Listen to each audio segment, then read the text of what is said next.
नमस्कार दोस्तों, radio academy में आपका स्वागत है। आप सब कैसे हैं? आई होप आप सब अच्छे होंगे और खूब मन लगा के पढ़ाई भी कर रहे होंगे।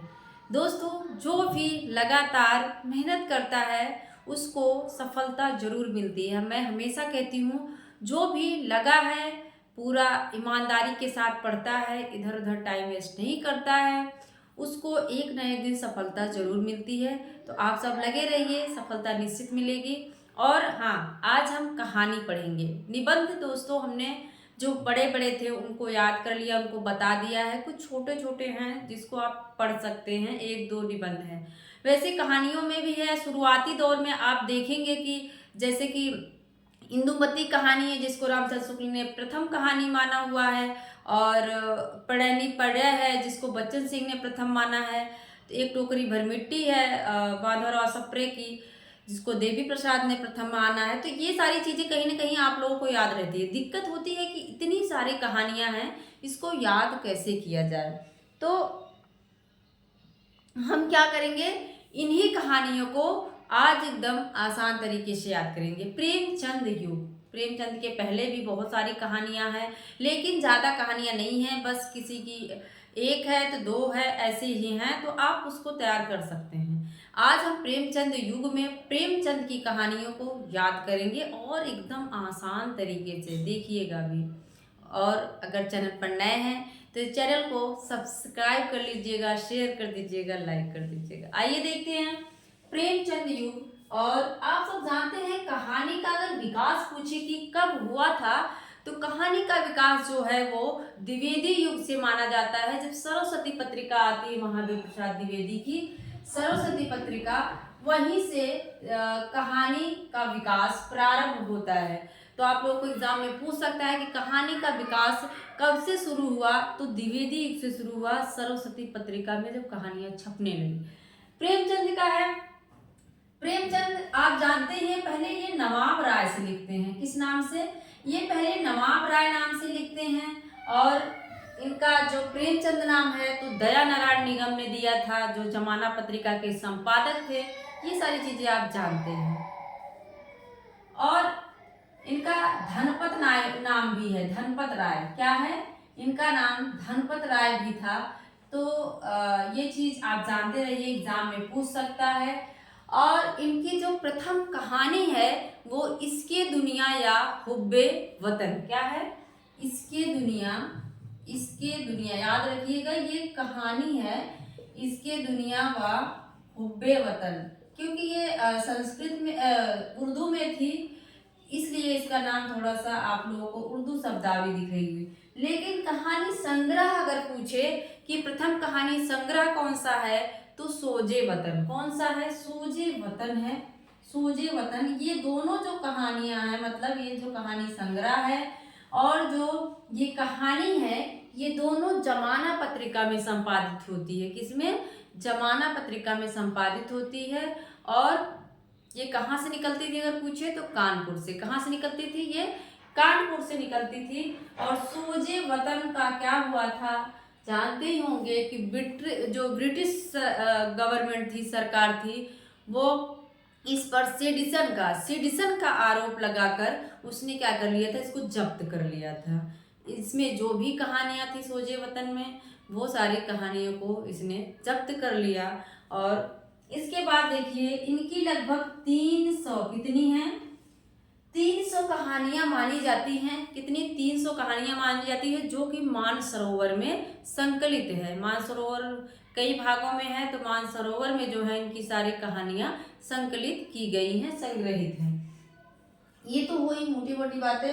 प्रेमचंद पूछता है कि प्रेमचंद नाम से पहली कहानी कौन सी है, तो बड़े घर की बेटी। इस चीज को याद रखिएगा, एग्जाम में पूछता है। तो बड़े घर की बेटी क्या है?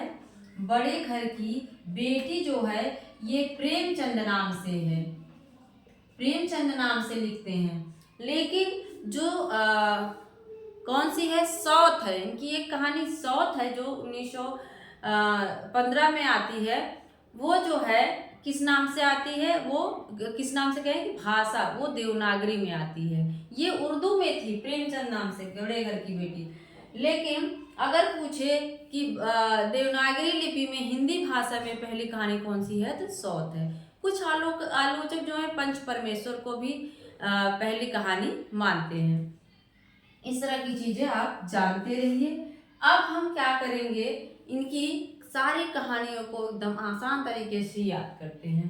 नमक का दरोगा, जनता का दंड, ईश्वरीय न्याय, दुर्गा का मंदिर, बूढ़ी काकी, शांति, सवा सेर गेहूं, शतरंज के खिलाड़ी, मुक्ति धन, सौभाग्य के कोड़े। प्रेमचंद देखिए अपनी ऐसे हमने ट्रिक बनाई थी कि अपनी बेटी की शादी जो है नमक के दरोगा से कर देते हैं। क्या करते हैं, नमक के दरोगा से अपनी बेटी की शादी कर देते हैं। आप सब जानते हैं कि सौत इनकी कहानी जो है कितने में है, 1915 में शायद। सौत जो है, हाँ सही है, 1915 में है। तो नमक के जो दरोगा है ना, उनसे जब शादी करते हैं तो ये सौत लाते हैं। क्या लाते हैं, दूसरी पत्नी को लेके आते हैं।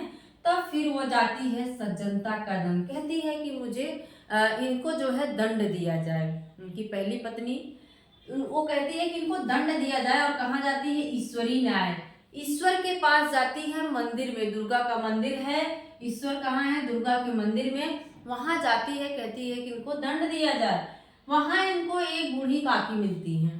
कौन मिलती है, बूढ़ी काकी मिलती है। वो कहती है बेटा शांति के लिए ना तुम्हें सवा सेर गेहूं लाना पड़ेगा शतरंज के खिलाड़ी के पास जाकर। क्या करना पड़ेगा, शांति के लिए सवा सेर गेहूं लेके आओ। कहाँ से, शतरंज के खिलाड़ी के पास जाओ। वहां इनको धन मिलता है और इनको सौभाग्य प्राप्त होता है। इनके सौभाग्य के कोड़े मतलब इनको सौभाग्य प्राप्त होता है और उनको दंड मिलता है। फिर से देखो फटाफट, एकदम आसान है। जो प्रेमचंद है अपनी बेटी की शादी एक दरोगा से कर देते हैं, वो सौत लाते हैं, इनको दंड दिलाना है।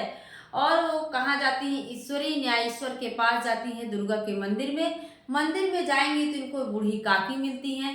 बूढ़ी काकी कहती हैं बेटा तुम्हें शांति के लिए सवा सेर गेहूं की जरूरत है, और तुम जाओ शतरंज के खिलाड़ी के पास जाओ, वहां मिलेगा। शतरंज के खिलाड़ी इनको देते हैं, वह धन देते हैं, मुक्ति धन देते हैं, और फिर इनको सौभाग्य प्राप्त होता है। ये तो हो गई इस तरह की ट्रिक। इतने सारे 10 हमने 10 कहानियों को याद कर लिया इस ट्रिक से। इसके बाद क्या करेंगे, दो सखियां। देखो दो सहेलियां हैं। जब कोई किसी दोस्त के साथ रहता है तो खुल के जीता है, एकदम उसकी जिंदगी बहुत ही खुशहाल होती है। तो दो सखियां हैं जो बहुत ही प्रेम से रहती हैं, लेकिन फिर क्या होता है, उनके अलगोजा हो जाता है। अलगोजा मतलब गांव में देखेंगे कि एक भाई दो भाई मतलब दो भाई साथ में रहते हैं, एक अलग हो जाता है, उसका खाना पीना अलग, दूसरे का अलग, तो उसको अलगोजा बोलते हैं, जो ठेठ है, ठेठ भाषा में। तो अलगोजा हो जाता है, मतलब दोनों सखियों में क्या हो जाता है, अलगोजा हो जाता है। अलगोजा मतलब अलग अलग हो जाती है, झगड़ा हो जाता है, लड़ाई हो जाती है। फिर वो लोग क्या करते हैं, एक पूस की रात में, मतलब वो रात में, पूस की रात में अपनी पति से बताती है, पत्नी से पति मतलब पत्नी जो है अपने पति से बताती है और कहती है कि अब तुम्हारे साथ ही मेरी सदगति है, मैं तुम्हारे साथ ही रहूंगी।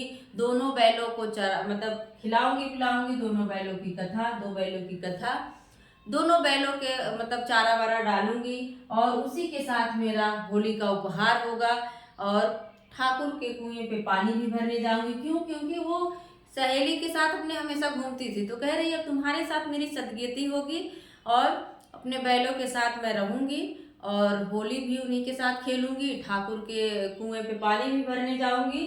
और वही ईदगाह नशा, ईदगाह सभी जानते हैं कि चिमटे वाली कहानी है हामिद की, तो कोई नहीं भूलेगा। ईदगाह है, नशा है, बड़े भाई साहब, और लास्ट में है कफन। तो इन 4 कहानियों को आप अलग से याद कर सकते हैं, और बाकी जो इधर की हैं वो मैंने याद करवा दी है। 2 सखियां हैं, उनमें झगड़ा हो जाता है, अलगोजा हो जाता है, और फिर क्या करती हैं, वो आती है पूस की रात में अपने पति से कहती है कि अब तुम्हारे साथ ही मेरी सदगति होगी, और जो है तुम्हारे साथ ही सदगति होगी, बैलों के साथ मैं अपने रहूंगी, और होली भी उन्हीं से खेलूंगी, ठाकुर के कुएं पे जाकर पानी भी भर के ले आऊंगी। ये सारी चीजें वो कहती है। ईदगाह है, नशा है, बड़े भाई साहब, नशा करोगे तो बड़े भाई साहब पीट देंगे और तुम्हारा कफन बना देंगे ना, ऐसे याद कर लो। कि ईदगाह है और जब नशा करोगे आप, गुटखा पुकार वगैरह खाओगे तो बड़े भाई साहब कूट देंगे और फिर क्या करेंगे, ऊपर से कफन डाल देंगे ऐसा। फिर से देख लेते हैं नमक का दरोगा। प्रेमचंद है अपनी बेटी की शादी एक दरोगा से कर देते हैं। वो शौत लाता है और वो कहती हैं कि इनको दंड मिलना चाहिए, इन्होंने शौतन लाई है। और वो ईश्वरी के मंदिर, ईश्वरी न्याय चाहती हैं, दुर्गा के मंदिर में जाती हैं। उनको एक बूढ़ी काकी मिलती है, कहती है तुम्हें शांति के लिए 100 सेर गेहूँ लाना पड़ेगा, वो भी शतरंज के खिलाड़ी से। शतरंज के खिलाड़ी के पास जाती है, मुक्ति धन मिल जाता है और उनको सौभाग्य प्राप्त होता है। इतना आसान ट्रिक है। दो सखियां हैं जिसमें लड़ाई हो गई, अलगोजा हो गया। पूछ की रात में अपने पति से आके कहती है, पत्नी पति से कहती है कि अब सदगति तुम्हारे ही साथ है, अपने बैलों के साथ रहूंगी, उन्हीं के साथ होली भी खेलूंगी, ठाकुर के कुएं पे पानी भी भरने जाऊंगी। है ना एकदम आसान ट्रिक। इसके बाद क्या है, ईदगाह नशा करोगे तो बड़े भाई साहब कूट के जो है कफन उड़ा देंगे। हो गया याद।